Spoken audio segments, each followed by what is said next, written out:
Maximum ரிட்டர்ன்ஸ்னாலே அது Equitas bank FD தான். Download Equitas bank mobile app today.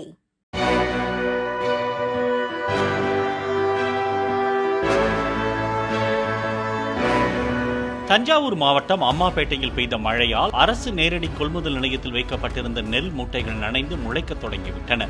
மாவட்டம் முழுவதும் பல்லாயிரக்கணக்கான நெல் மூட்டைகள் கொள்முதல் நிலையங்களிலேயே தேங்கி கிடப்பதாக விவசாயிகள் தெரிவிக்கின்றனர். நெல் மூட்டைகளை சேமிப்பு கிடங்குக்கு எடுத்துச் செல்ல லாரிகள் வராததால் அவை தேங்கி கிடப்பதாக அதிகாரிகள் தெரிவிக்கின்றனர்.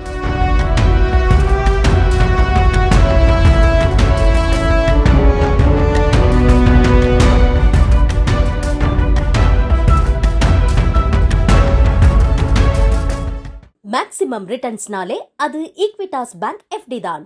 Download Equitas bank mobile app today.